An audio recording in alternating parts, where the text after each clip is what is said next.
বাসায় এইভাবে চিকেন নান বানালে রেস্টুরেন্টের স্বাদকেও হার মানাবে। হ্যালো এভরিওয়ান, আসসালামু আলাইকুম। চিকেন নান বানানোর জন্য প্রথমেই আমি একটা বোল নিয়েছি। বোলের মধ্যে এখানে আমি 1 কাপ পরিমাণ ময়দা দিয়ে দিয়েছি।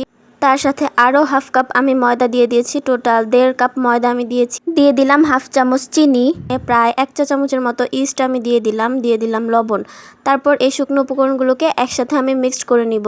আর এরপর হচ্ছে আমি ডোটা রেডি করব। তার জন্য আমি কুসুম গরম পানি নিয়েছি। আর এখানে কুসুম গরম পানি দিয়ে আমি হালকা একটু আগে মিক্সড করে নিব।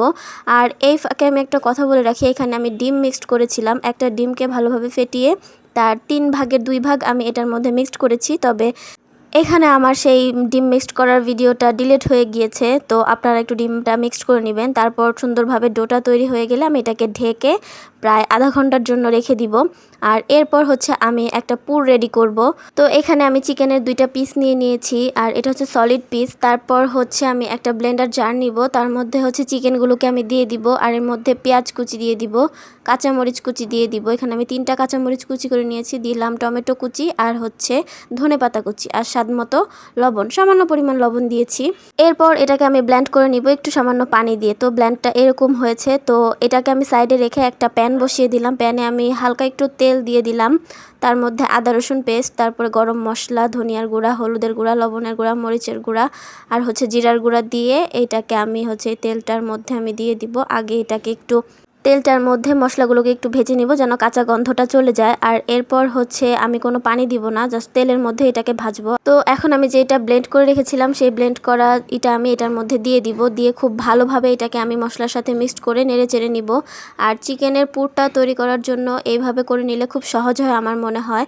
আর এখন কিন্তু খুব সুন্দরভাবে একটা ঝরঝরে ভাব চলে আসবে। এখন আমি সামান্য একটু পানি দিয়ে দিলাম ওই ব্লেন্ডার জারটা ধুয়ে। তো এখন আমি এটাকে ঢেকে দিব। তো ঢেকে আমি কিছুক্ষণ এটাকে রেখে দেওয়ার পর এই যে আবার ঢাকনা খুলে এভাবে নেড়ে চেড়ে খুব ভালোভাবে পানিটা শুকিয়ে নিলাম। আর এটাতে আর তেমন পানি ইউজ করা লাগেনি।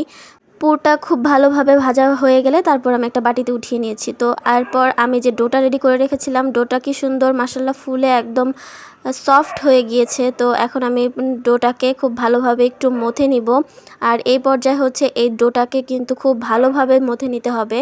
তো ডোটাকে এখন আমি খুব ভালোভাবে মথে নিয়েছি। আর এরপর হচ্ছে আমি এটাকে একটা শেপ দিব। শেপ দেওয়ার পর হচ্ছে আমি ছুরি দিয়ে এটাকে আমি 4টা ভাগে ভাগ করে নিব। আর সমান 4টা ভাগে ভাগ করে নিয়েছি আমি এখন। তো এগুলোকে আমি আলাদা আলাদা করে রেখে দিব। আর অন্য একটা বোলের মধ্যে সবগুলোকে আমি ঢেকে রেখে দিব। আর একটা ডো আমি নিয়ে এটাকে একটু বেলে মানে ছড়িয়ে নিব যেন পুরটাকে এটার ভিতরে ঢুকাতে সুবিধা হয়। তো আমি দেখছিলাম বেলুন দিয়ে খুব ভালোভাবে করা যাচ্ছে না, তাই আমি হাত দিয়ে এটাকে খুব ভালোভাবে ছড়িয়ে নিলাম। তো এখন যে আমি পুরটা রেডি করে রেখেছিলাম সেখান থেকে আমি 3 চা চামচের মতো পুর এটার মধ্যে দিয়ে দিলাম। তো দিয়ে হচ্ছে আমি খুব সুন্দর করে সাইড থেকে এইভাবে করে সবগুলোকে নিয়ে আটকে দিচ্ছি যেন পুরটা যেন বের না হয়ে যায়। তো খুব ভালোভাবে এটাকে করতে হবে, নয়তো কিন্তু পুরটা বের হয়ে যাওয়ার চান্স থাকবে। তো আলতো হাতে এটাকে আমি আবারই করে দিলাম একটু সামান্য সয়াবিন তেল দিয়ে। তো তারপর হচ্ছে এটাকে আমি একটু বেলে নিব। এটাকে আসলে একটু আলতো হাতে বেলতে হবে, নয়তো এই পুরটা বের হয়ে যাওয়ার চান্স থাকবে। তো এটাকে আমি খুব বেশি বড় করে বেলবো না। তো এইরকম একটা শেপ চলে আসলে এটাকে আমি হচ্ছে ছুরি দিয়ে মাঝখান থেকে একটু ডিজাইন করে এভাবে কেটে দিব। আর এটা ভাজার পর কিন্তু খুব দেখতে সুন্দর লাগবে। তো একটা প্যান আমি বসিয়ে দিলাম। প্যানের মধ্যে সামান্য পরিমাণ 3 থেকে 4 ফোঁটা আমি তেল দিয়ে দিলাম। আর দেওয়ার পর এটাকে আমি একটা ব্রাশ দিয়ে খুব ভালোভাবে ছড়িয়ে দিলাম। এরপর হচ্ছে বেলে রাখা নানটাকে আমি এই তেলটার মধ্যে দিয়ে দিব। আর আমি যে 3 ভাগের 2 ভাগ ডিম এই ডোটা তৈরি করার সময় দিয়েছিলাম আর 1 ভাগ রেখেছিলাম এইটার জন্য। একটা ব্রাশের সাহায্যে আমি ডিমটাকে এটার মধ্যে নিয়ে তারপর হচ্ছে নানের উপর থেকে এভাবে ছড়িয়ে খুব সুন্দরভাবে 3-4 মিনিটের জন্য নানটাকে আমি ঢেকে রেখেছিলাম। তারপর হচ্ছে দেখতে এরকম হয়েছে। আর এই যে উল্টানোর পর কিন্তু বাহির থেকে এইরকম দেখতে হয়েছে, একদম কিন্তু সেম টু সেম নানের মতোই হয়েছে। জাস্ট আমি একটু এখন এটাকে চারপাশ থেকে খুব ভালোভাবে একটু ভেজে নিব। আর এটা একটু বেশি করে ভাজলে হয় কি একটু মুচমুচে হয়। তো ট্রাই করবেন একটু সময় নিয়ে একটু হালকা লালচে করে ভাজার জন্য। নানের থেকে থেকে একটু ডার্ক কালার হবে। এভাবে ভেজে নিলে কিন্তু নানটা খেতে খুবই ভালো লাগে, মুচমুচে থাকে। তো এরপর হচ্ছে একটা ভাজা শেষ, তার পরবর্তীতে হচ্ছে লাস্ট আমি এটা ভাজছি। অফ ক্যামেরা আমি বাকি সবগুলো ভেজে নিয়ে টোটাল 4টা নান আমি বানিয়েছি। তো এরপর হচ্ছে এটাকেও আমি ঢেকে দিলাম। আর দেখুন এটা আস্তে আস্তে ফুলে কি সুন্দর হয়েছে মাশাআল্লাহ। তারপর হচ্ছে এটাকে আমি একটু উল্টে পাল্টে আবার একটু ভেজে নিব। এভাবে একটু চেপে চেপে ভেজে নেবেন, তাহলে চারপাশ থেকে খুব ভালোভাবে সুন্দর করে হয়ে যাবে।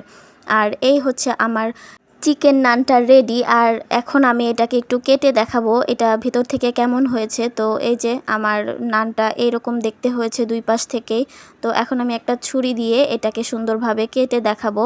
তো ভিতর থেকে একদম চিকেন দিয়ে ভরপুর এই নানটা খেতে এত টেস্ট, সসের সাথে পরিবেশন করলে বা সালাদের সাথে যা দিয়ে হোক না কেন খুবই টেস্ট হয় খেতে। এই যে আমার চিকেনের ভিতরে একদম পুর ভরপুর। বাসায় একবার হলেও ট্রাই করবেন, অসাধারণ খেতে। আল্লাহ হাফেজ।